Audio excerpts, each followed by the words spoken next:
29장 내용이 좀 많기는 한데 상고하기는 35절까지 다 하려고 하는데 너무 길어서 그냥 30절까지만 읽었습니다. 지난 시간에 우리가 28장을 상고를 했죠. 28장 베델에서 야곱이 돌베개를 하고자 하다가 그곳에서 이제 하나님을 만나요. 하나님을 만나는데 이곳이 하늘의 문이다, 하나님의 전이다, 이렇게 이제 17절에 고백을 하죠. 하나님께서 여기 계시는데 내가 알지 못하였다. 하나님이 그 자리에 계신다는 뜻이 아니라 가나안 땅, 언약 위에 하나님이 함께 하시는 거예요. 그리고서는 항상 하나님이 함께 하시는데 야곱이 그걸 깨닫지 못했을 뿐인 것이죠. 그런데 이제 자기가 아주 절박한 상황이 되고 하나님께 부르짖어 간구하는 정말 절박한 상황이 돼서 하나님의 도우심을 간절히 구하는 상황이 되니까 그때서야 하나님을 만난 것이. 그럼 거꾸로 우리들도 그와 같이 절박한 상황이 되어져서야 하나님을 만난다면은 그건 조금 이제 미련한 것이고, 이제 이 마지막 때 또 사실 주의 재림이 임박한 때요, 그리스도의 신부를 어린 양의 생명책에 농명하시는 이와 같은 때이니까 사실은 절박한 때인 겁니다. 절박한 중심으로 주님 앞에 늘 나오는 중심이 되어야 되는 거예요. 그러면은 그와 같은 주님의 은혜를 체험할 수가 있는데 이제 타성이해졌거나 혹은 이제 습관적인 신앙생활을 하거나 습관적인 예배를 드리거나 그러니까 주님의 음성을 듣지 못하고 주님을 만나지 못하는 거예요.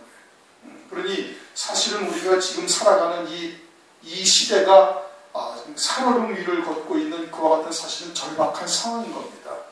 창세의 어떤 환란이 실제로 우리 앞에 다가오게 되어진다면 그때 가서 당황하고 그때 가서 어찌할 바를 몰라가지고 이리저리 당황한다면 그거는 큰 이제 실수를 하게 되어지는 것이죠. 그러니 지금 오늘날 야곱처럼 이렇게 절박한 상황, 아주 절절한 중심으로 하나님 앞에 나오는 이와 같은 심정이어야 되는 거예요. 그래야 하나님의 은혜를 더욱더 깊이 체험하고 하나님의 인도하심을 이제 받을 수가 있는 겁니다. 그렇게 해서 이제 베델에서 출발해가지고 이제 그 라반의 집으로 가는 겁니다. 1절 야곱이 발행하여 동방사람의 땅에 이르러. 동방사람의 땅에 이르러 지금 베델에서 하나님을 만나고 그리고서는 이제 야곱이 이제 라반이 있는 곳까지 가는 거예요. 여기서 거기까지의 거리가 이 베델에서 또는 여기에서 그 이제 라반이 있는 곳까지의 거리가 지리상으로는 한 700 몇십 킬로 정도가 된대요. 그러니까 하루 이틀 거리가 아니거든요. 천천히 걸어가면은 한 20일 가까이도 걸릴 수 있는 그와 같은 거리예요. 그런데 아주 간단하게 간 것처럼 나와 있어요. 이웃마을 가는 것처럼 이렇게 표현이 되어 있어요. 성령의 충만함을 입고 하나님의 은혜를 체험하고 나면 그와 같은 고난의 길이 아주 쉽게 갈 수 있는 그와 같은 길이 되어짐을 이제 은연중에 나타내고 계시는 것이고 2절 온즉 들의 우물이 있고 그 곁에 양 세 떼가 누웠으니 이는 목자들이 그 우물에서 물을 양떼에게 먹입니다. 큰 돌로 우물 아구를 덮었다가 모든 떼가 모이면 그들이 우물 아구에서 돌을 옮기고 양에게 물을 먹이고는 여전히 우물 아구 그 자리에 돌을 덮더라. 그래가지고는 그 라반에 있는 동네에 왔는데 거기에 보니까 이제 들에 우물이 있더라고요. 우물이 있어가지고 보니까 우물이 큰 돌로 덮었는데 양의 세 떼가 와서 누워있는데 물을 먹이지 않고 있는 거예요. 물을 먹이지 않는 이유가 뭐냐면은 양떼가 모두가 다 모이면은 그 큰 돌을 치우고 그리고 그 우물물을 먹이고 다시 또 큰 돌로 아구를 덮더라. 이제 그렇게 지금 말씀을 하고 있는 겁니다. 이 우물이라는 것은 이제 목축업을 하는 사람들에게는 생명과 같은 곳이죠. 그러니까 반드시 그곳에 사람들이 모이고 이제 그곳에서 어떤 소식을 들을 것을 이제 야곱이 알고 있었던 것이에요. 그래서 큰 돌로 이렇게 이제 우물을 덮여 있는 그 우물가에 앉아 있는데 양떼가 세 떼가 와서 이미 앉아 있어요. 그런데 그 우물물을 먹이지를 않는 거예요. 왜 안 먹이는가? 모든 때가 오면은 그때서야 이제 큰 돌을 옮겨서 이제 양떼에 물을 먹인다 이겁니다. 그럼 그 우물을 큰 돌로 덮어놔서 두세 명의 목자들로서는 그 뚜껑 덮은 그 큰 돌을 옮길 수가 없기 때문에 그러는 거예요. 그래가지고 모든 양떼가 와서 모든 목자들이 와서 다 함께 그 우물 뚜껑을 옮겨야 이제 옮길 수가 있는 이제 그와 같은 큰 돌로 덮은 겁니다. 왜 그렇게 큰 돌로 덮어놨어요? 그럼 유대 광야나 사막에서는 그 모래 폭풍이나 이런 것이 불면은 뭐 모래가 그냥 수없이 그냥 다 들어가 버리고 그냥 순식간에 거기가 다 메꿔져 버리는 거예요. 그러니까 그런 모래 폭풍이 불어서 그런 모래로 이 우물이 덮이지 않도록 하기 위해서 아주 큰 돌로 그 위를 덮어놓은 거예요. 그래서 날아가지도 아니하고 그 모래 속에 파묻히지도 아니하고 다른 이제 혼잡된 것, 더러운 것들이 그 우물 속으로 들어가지 않도록 이렇게 큰 돌로 덮어놨다. 이제 이런 뜻인 겁니다. 그래서 이제 4절, 5절, 6절 이 얘기를 하니까 이제 라반도 안다. 그리고 이제 라헬이 지금 막 온다. 이제 그렇게 얘기를 하고 있죠. 7절 가로되 해가 아직 높은 저 짐승을 모일 때가 아니니 양에게 물을 먹이고 와서더라. 지금 새 때가 와서 있는데 뭐 이제 물을 먹이고 집으로 돌아갈 그와 같은 때가 아니다. 해가 아직 높이 있으니까 얼른 물을 먹이고 가서 왜 양을 먹이지 아니하냐? 살을 찌우고 꼴을 더 먹게 할 텐데 아니냐? 그러니까 이제 8절에 대답을 하는 겁니다. 다 와서 그들이 가로되 우리가 그러하지 못하겠노라. 때가 다 모이고 목자들이 우물 아구에서 돌을 옮겨야 우리가 양에게 물을 먹이느니라. 이제 조금 전에 얘기한 것처럼 모든 목자들이 와서 함께 그 큰 돌을 옮겨야 할 만큼 무거운 돌이에요. 그 무거운 돌이에요. 그래서 이제 9절에 야곱이 그들과 말하는 중에 라헬이 그 아비 양과 함께 오니 그가 그 아들 그의 양들을 치매더라. 야곱이 그 외삼촌 라반의 딸 라헬과 그 외삼촌의 양을 보고 나가서 우물 아구에서 돌을 옮기고 외삼촌 라반의 양들에게 물을 먹이고 라헬이 오자 야곱이 어떻게 했어요? 그 큰 돌을 야곱이 오자 싹 옮겨버린 거예요. 싹 옮겨버리고서는 양떼에게 물을 줬다. 지금 그렇게 지금 말씀을 하고 있는 겁니다. 앞에 양의 세 떼가 와서 누워있으면서도 거기에 목자가 두세 명은 충분히 있는데 그들이 그 돌을 옮기지를 못할 정도의 그런 큰 돌이었는데 야곱이 그 돌을 쫙 옮기고서 라헬과 그 양떼에게 물을 먹였다. 이게 지금 무엇을 말하는가? 우리가 아가서를 상고하죠. 아가서를 상고하는 때 아가서 4장 12절을 보면 나의 누이 나의 신부야. 나의 누이 나의 신부는 잠근 동산이요 덮은 우물이요 봉한 샘이로구나. 그렇게 말씀을 하시요. 거기에 덮은 우물이라는 게 나와요.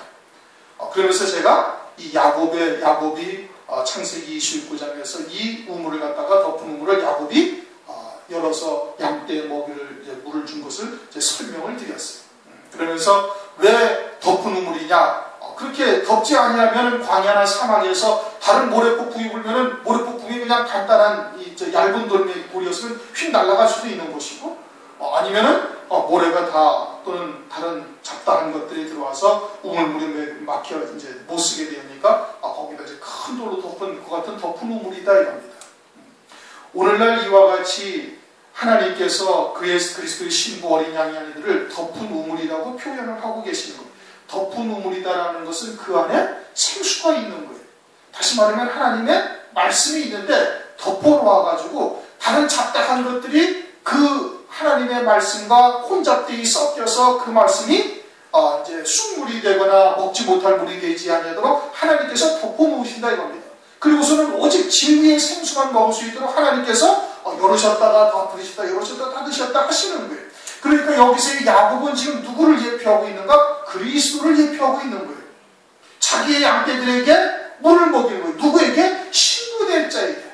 신부될 자에게 하나님께서 그에게 이와 같은 야곱이 덮은 우물의 뚜껑을 확 열어서 라헬이 오자 라헬의 양떼에게 물을 먹이듯이 신부될 성도들에게는 하나님께서 그 때에 따른 말씀 마지막 때 그 덮은 우물을 열어서 그들에게 먹여주시는 것을 지금 예표하고 있는 겁니다. 마태복음 10장을 보면 감추인 것이 드러나지 아니할 것이 없고 숨은 것이 나타나지 아니할 것이 없다. 숨은 것이나 감추인 것이 드러나고 나타난다는 것은 언제를 말하는 거예요? 이건 마지막 때를 말하는 거예요. 그러니까 마지막 때에 이르게 마지막 때에 펼쳐질 하나님의 구원의 계획이 드러나게 되어지면 그때는 곧 언제다? 그 마지막 때가 되었음을 말하는 거예요. 그 마지막 때 하나님께서 그 덮은 우물을 열어서 하나님께서 택하신 백성들에게 역시 라헬처럼 신부될 자들에게 하나님께서 그 말씀을 먹여주시고 다른 혼잡된 것이 들어가지 않도록 또 하나님께서 덮어놓으시는 거예요. 덮은 신부가 나의 신부 나의 누이가 덮은 우물이다 이거예요. 덮은 우물이 되어져서 그리스도께서 열어서 그리고 하나님의 말씀을 먹이시고 다른 혼잡된 것이 들어가지 않도록 딱 덮어놓은 그와 같은 덮은 우물이 된다 이겁니다. 그래서 라헬이 오니까 야곱이 그 우물을 큰 돌을 제껴서 라헬과 그 양떼들에게 먹이고 있음을 말하는 건데 이거는 그리스도를 예표하고 있음을 지금 말하고 있는 거예요. 마지막 때 그리스도를 믿는 자에게 성령을 부어주셔서 마지막 때 감추었던 말씀, 마지막 때 숨겨졌던 말씀들을 드러나게 하시고 먹을 수 있게 하셔서 하나님께서 마지막 때 이루어질 구원을 이루실 수 있도록 은혜를 베풀어 주시는 것이죠. 요한복음 13장 3절인가 4절을 보면은 사단이 가룟 유다에게 예수를 팔 생각을 넣어줬더라 이렇게 말씀하시죠. 그렇죠? 팔 생각을 누가 넣어줘요? 사탄이. 사탄이 뭘로 역사를 해? 우리의 생각을 가지고 역사를 하는 거예요. 육체를 입고 있으니까 육체에 속한 생각들, 육에 속한 생각들, 세상에 속한 생각들을 우리의 생각 속에 또는 마음 속에 넣어주어져서 그 생각으로 말미암아 우리를 이끌어가는 거예요. 역사하는 거예요. 아울러 그럼 성령은 어떻게 역사해요? 성령도 똑같이 우리의 마음과 생각에 하나님의 말씀을 불어넣어 주시고 그 하나님의 말씀이 생각나게 하고 그 하나님의 말씀에 붙들 연관 되어져서 그 말씀이 우리를 주장하실 수 있도록 하나님께서 역사를 하시는 거예요. 여러분들 안에도 예수 그리스도를 믿으시니까 성령이 내주하고 계시죠. 그렇죠? 성령으로 성령께서 증거하시는 하나님의 말씀을 듣게 하시는 거예요. 성령으로 듣게 하시면서 깨닫게 하셔요. 그리고 그 부분을 딱 덮어놓으시는 거예요. 잠근 동산과 덮은 우물과 봉한 샘이 되도록 하나님께서 역사를 하셔가지고 사단이 주는 생각, 혼잡된 말씀 또는 거짓된 것들 또는 잡다한 다른 먹지 못할 것들 섞어져가지고는 순물이 되게 만드는 그와 같은 요소들이 들어오지 못하도록 하나님께서 막아놓으시는 거예요. 여러분들도 다른 그리스도와 분들과 똑같은 육체를 입고 똑같은 환경에서 살고 있어요 지금. 그렇죠? 그런데 왜 이 말씀이 우리에게는 들려지고 다른 혼잡된 것은 분별되어져서 이것은 들을 가치가 없다 판단되어지고 그런 것을 왜 버리게 하시는가? 그 성령으로 그렇게 역사를 하시는 거예요. 덮은 우물이 되도록 은혜를 베풀어 주시는 거예요. 내가 똑똑하거나 내가 지혜롭거나 내가 또 아주 하나님의 말씀을 아주 박학다식하게 한 500독쯤 해가지고 창세기 1장 1절부터 요한계시록 22장까지 딸딸딸딸 외워서 그냥 이리저리 하나님의 말씀을 연구하고 검토하고 지혜롭게 딱 분별할 수 있어서 그런 것이 아니다 이거예요. 그게 아닌 거예요. 아무리 그렇게 알아도 하나님의 영적인 세계를 못 보는 사람은 계속 못 보는 겁니다. 전혀 모르는 거예요. 그냥 문자적인 의미 또는 역사적인 사실 또는 표면적인 의미 이것만 알고서 거기서 벗어나기를 절대 못합니다. 못해요. 우리나라 목사님들 다 그렇지 않습니까? 대부분이 그래가지고 표면적인 의미와 윤리도덕이나 철학이나 또는 생활 교훈 정도로 하나님의 말씀을 다 전락시킨 것이 다 그런 거예요. 그분들이 하나님의 말씀을 연구를 안 했습니까? 안 읽습니까? 예수를 위해서 죽기로 각오하고 예수를 위해서 신앙을 위해서 얼마든지 일살라고 하며 나왔던 사람들이 그게 주의 종들 되는 거예요. 그런데도 불구하고 하나님의 말씀을 그렇게 읽고 그렇게 연구하고 그렇게 주석들을 보고 다 이거 안 보이는 겁니다. 그게 보이지 않는 거예요. 왜? 하나님께서 감추어 놓으셨으니까. 그런데 들어도 듣지 못하고 보아도 깨닫지 못하게 만드신 거예요. 그런데 우리는 어떻게 그것을 듣고 그것을 어떻게 믿음으로 받았고 그리고 다른 사람들처럼 그렇게 세속적인 것이나 아니면 생활교훈이나 윤리도덕이나 철학적인 하나님의 말씀들을 듣지 아니하도록 성령께서 어떻게 우리의 마음과 생각을 추적하고 계시느냐? 덮은 우물이 되게 하셨기 때문에 그런 거예요. 무슨 뜻인지 이해가 되세요? 덮은 우물이 되는 것이 무엇인지 왜 이것을 갖다가 야곱이 혼자 확 찍혀서 나일이 오니까 그 물물을 쫙 먹이냐? 마지막 때가 되어졌으면 그렇게 감추었던 것, 숨겨진 것들이 다 드러나게 하셔가지고 신부될 자들에게 하나님께서 그러한 하나님의 말씀을 먹을 수 있게 하시는 역사를 지금 야곱을 통해서 지금 대표적으로 야곱을 통해서 예표적인 인물로 야곱을 통해서 우리에게 보여주시는 거예요. 그리고서 나가서의 그 말씀이 보한 셈이요 덮은 눈물이요 잠근 동산이다. 그 하나님의 나라가 우리 심령 속에 이루어지게 성령께서 예수님께서 다윗의 열쇠를 딱 잠궈놓은 거예요. 다윗이 누구예요? 왕이에요. 왕이 될 자들이 누리게 되어진 영광의 동산을 딱 만들어 놓으시고 하나님께서 그것을 딱 잠궈 놓으시고 당신께서만 들어가시고 당신께서 나오시고 그러고는 마귀가 아예 들어오지도 못하게 만드셨다 이겁니다. 덮은 우물도 그거인 거예요. 여러분들도 예전에는 다 그와 같은 말씀을 듣고 그런 생각을 가지고 그렇게 신앙생활을 다 했던 거예요. 그렇잖아요. 그런데 어떻게 이 말씀을 듣고서 정말 하나님의 뜻이 무엇이로구나, 하나님의 나라라는 것이 뭐라구나, 이거를 깨닫게 하신 것이 여러분이 지혜로워서 깨달은 거예요.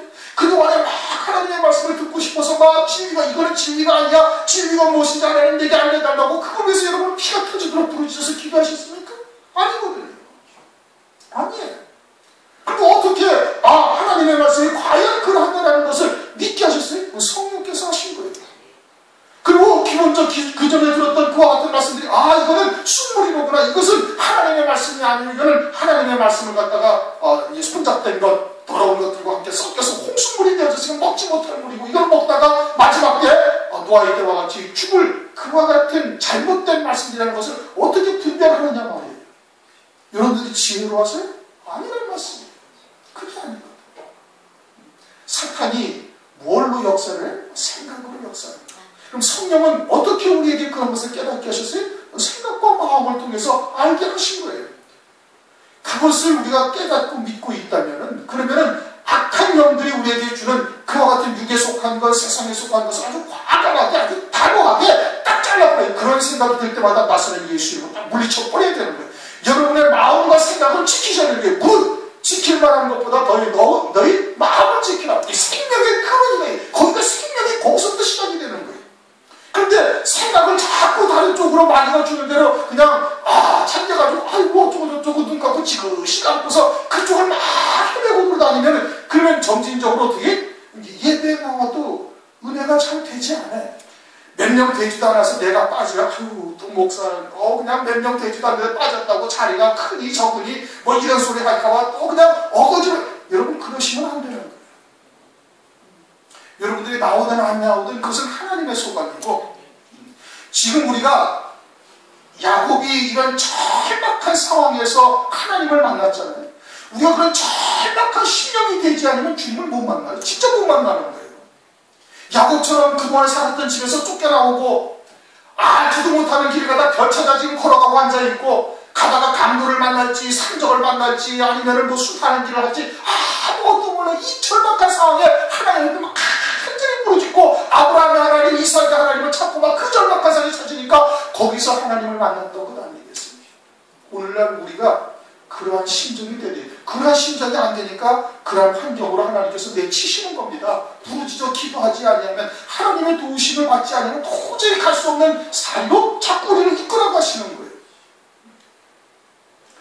야곱의 우물이 그거다 이겁니다. 덮은 우물이 그거예요. 우리의 심령이 하나님께서 덮은 우물이 되게 하신 거예요.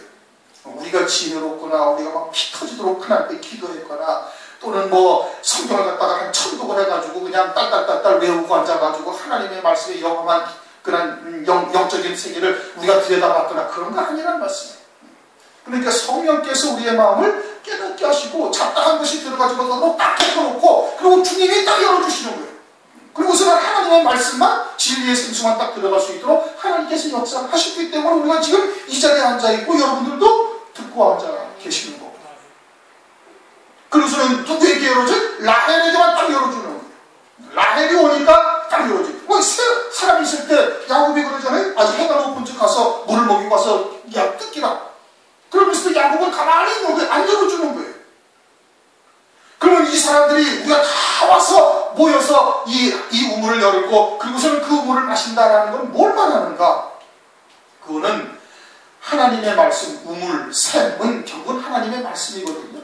사람들이 다 모여가지고 논리적으로, 이성적으로 또는 합당한 결론을 내는 거예요. 다시 말하면 인본적 신앙으로 하나님의 말씀을 연구하고 검토하고 해서 그것을 양떼에게 먹이고 있다. 모든 사람이 다 인정할 만한 아주 합리적인 어떤 합리적인 이야기를 도출해내서 끄집어내서 모든 사람이, 모든 목자가 다 모여서 뚜껑을 열어가지고 그 우물물을 자기 양떼들에게 먹인다는 것은 모든 하나님의 자녀들이 다 이 인정할 만한 합리적인 어떤 결론을 말씀을 통해서 도출해내가지고, 그러면 그것이 뭐가 되는 거예요? 그건 사람의 계명이 되는 거예요. 사람의 계명. 그리고 모든 사람이 다 인정할 만해. 이성적으로 봐도 전혀 하자가 없어요. 그런 말씀들을 가지고 양떼들을 먹이고 있는 거예요. 근데 모든 목자들이 다 와야 우리가 그 돌을 옮기고 거기서 물을 퍼서 우리 양떼들에게 먹인다라는 뜻이 그겁니다. 그런데 오늘날 여러분, 인본적 신앙, 이 결론은 뭐냐? 그건 세상하고 똑같은 거예요. 세상의 말이 하나님의 말씀을 빙자해서 교회 안으로 들어온 거예요. 세상의 철학자나 세상의 윤리도덕이나 어떻게 하면 세상에서 사람들한테 인정을 받고 존경을 받고 이렇게 살 수 있느냐, 이런 말씀들을 성경 말씀을 빗대어서 다 끄집어낸 거예요. 모든 사람이 다 그렇다고 인정할 수 있는 합리적인 어떤 이 내용을 갖다 도출해낸 거예요. 끄집어낸 거예요. 그게 모든 사람, 목자들이 와서 이 우물에서 악어에서 돌을 옮겨야 우리가 양떼들에게 물을 먹인다. 이게 그러한 뜻인 겁니다. 그러나 성경은 성령으로 기록된 하나님의 말씀이에요. 그렇죠? 사람의 지혜나 사람의 지식으로 성경의 뜻을 알 수 있지 않아요. 그러니까 사람이 연구하고 모든 목자들이 모여가지고 뚜껑을 열어가지고서 그 물을 퍼서 양떼들을 먹인다라는 것은 성경을 주신 하나님의 뜻과 전혀 다른 결론을 도출해내는 겁니다. 그게 뭐예요? 그게 이제 인본적인 신앙이 되는 거예요. 그러기 위해서 세상에서 어떻게 하면 행복하게 잘 살 것인가, 세상에서 어떻게 하면 복을 받을 것인가, 세상에서 어떻게 하면 존경받는 사람이 될 것인가, 가족을 어떻게 화목한 가정을 이끌어갈 것인가 등등 아주 모든 사람이 공통적으로 인정할 만한 이야기들만 성경에서 뽑아내는 거예요. 그러니까 전체를 다 보지를 못하죠. 어디 한 부분, 몇 구절, 몇 단어만 가지고서 이야기를 하고 있는 겁니다. 전체를 보면 그렇게 해석을 할 수가 절대 없어요. 성경을 우리처럼 이렇게 그냥 창세기 1장 1절부터 요한계시록까지 쭉 읽어나가면서 해석을 하면 그렇게 결론이 나올 수가 절대 없는 겁니다. 그럼 가는 곳곳마다 성경이 다 충돌되는 거예요. 그러면 인간의 사상에서 나오는 거예요. 이 고린도전서에 보면 세상이 하나님의 지혜에 있어서는 세상이 하나님의 지혜를 깨닫지를 못하는 거예요. 알지 못하는 거예요. 십자가의 도가 미련한 것이 알지 못하는 것이죠. 그런데 그것을 하나님의 말씀이라고 다 먹고 양떼들에게 먹이고 그러고 지금 살고 있는 거예요.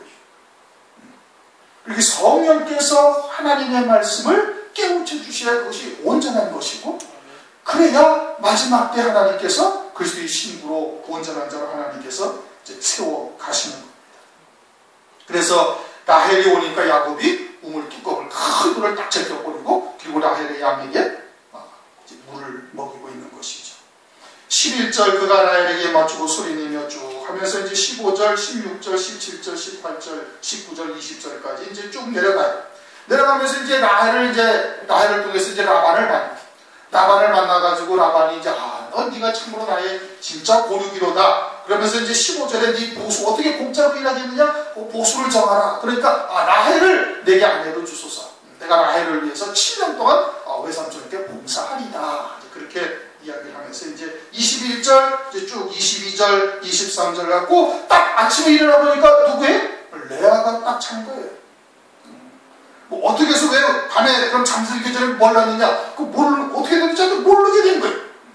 하나님께서 못 보게 하신 거죠. 뭐 술을 한잔 먹었든지 뭐 취해가지고 몰랐든지 어쨌든 하나님께서 모르게 하신 거예요. 그리고 아침에 딱 보니까 레아예요. 그래가지고 삼촌한테 따지니 아니 삼촌 왜 어떻게 나를 이렇게 속이셨습니까? 25절 끝부분이 그거죠. 그래서 26절 라반이 가로되 형보다 아우를 먼저 주는 것이 우리 지방에서는 하지 아니하는 거라. 이 말을 야곱이 딱 들으면 뭐가 딱 생각이 날까요? 형 것을 내가 빼앗았지. 그쵸?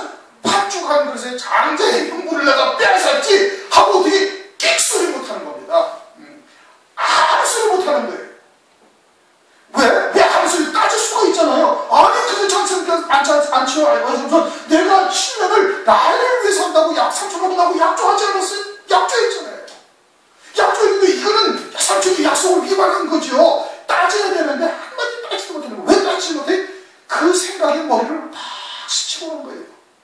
아, 형을 앞세워야 되는데 형을 먼저 주는 것인데 형이 먼저 형이 시집을 가야 되는데 그렇게 장자가 애서였는데 지가 팥죽 한 그릇으로 장자의 명분을 딱 산 것이 딱 생각하니까 아무 소리 못하는 거예요. 하나님의 뜻은 내가 어쩌고 저쩌고 한다 해서 이루어지는 것이 아니에요. 그렇죠? 가만히 하나님의 때를 하나님께서 이루어 가시는 방법을 기다리고 있어야 되는 거예요. 믿음으로 기다리면 되는 거예요.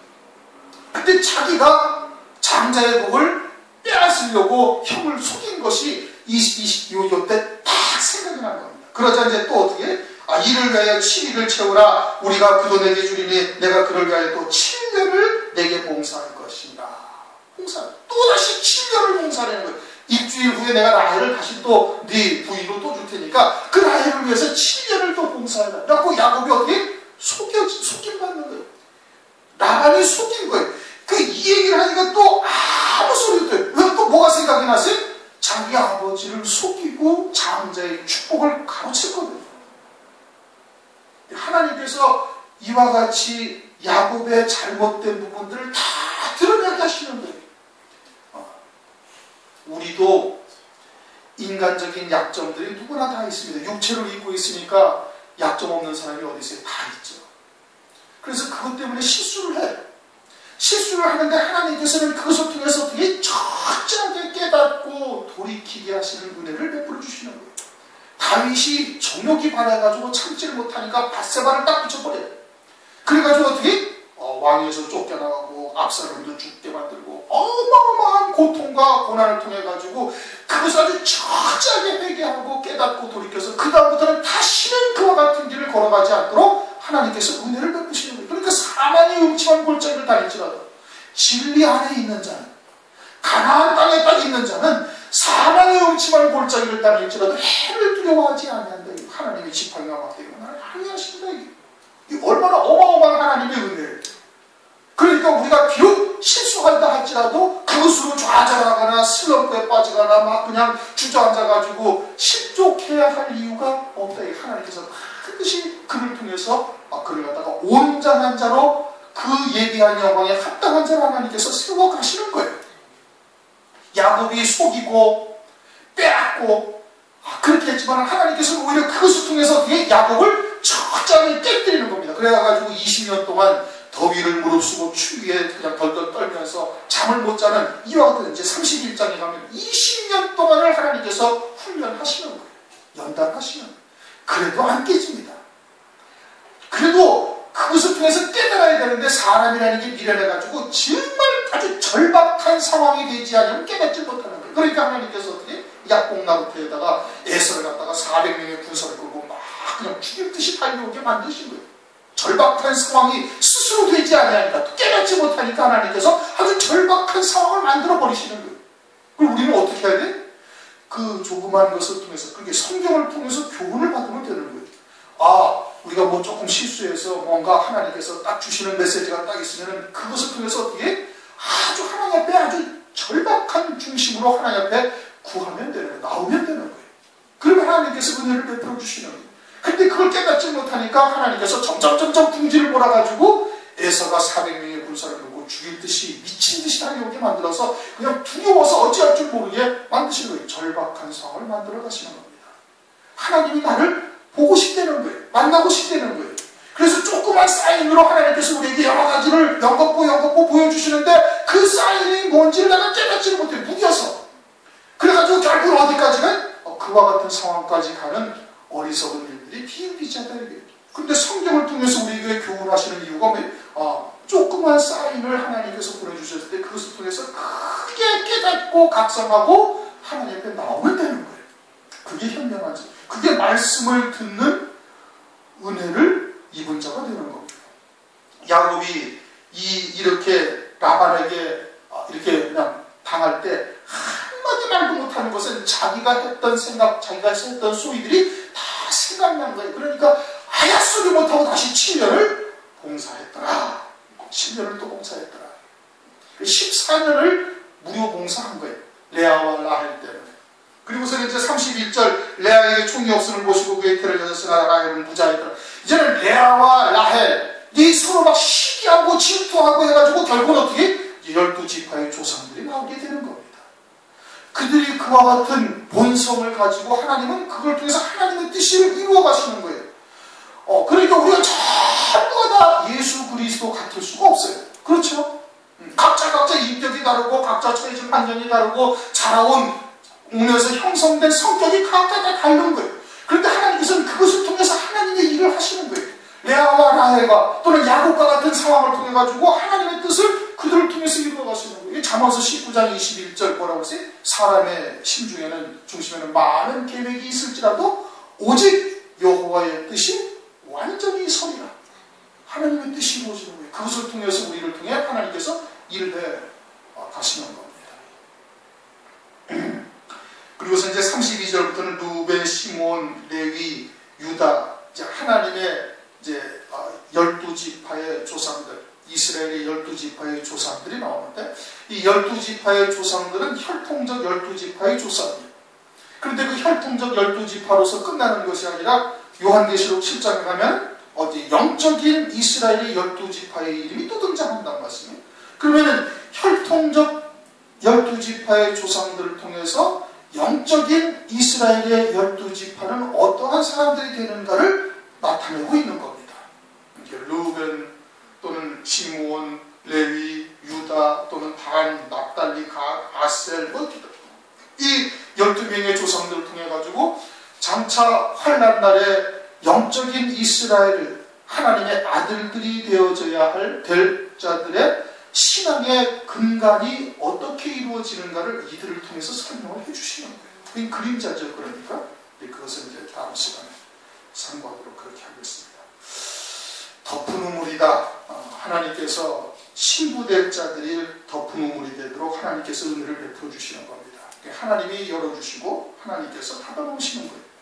그리고서는 그런 하나님의 말씀이 우리에게 생명이 되게 하신다 이겁니다. 그러니까 우리가 그런 하나님의 은혜를 입은 자는 거기에 합당한 열매를 하나님께 드려야 되는 거예요. 믿음으로 열매를 드려야 되는 것이죠. 사단은 계속해서 우리에게 육에 속한 것 또는 이성적인 것 또는 세상적인 것 또는 아주 합리적인 것 기타 등등 여러 가지의 생각들로 우리에게 역사를 해요. 그런데 그것을 어떻게 해야 돼? 예수 이름으로 단호하게 물리치실 수 있어야 되는 거예요. 그것이 하나님으로부터 은혜 받은 자들이 합당한 응답이 되어지는 겁니다. 통성으로 잠시 기도하십니다.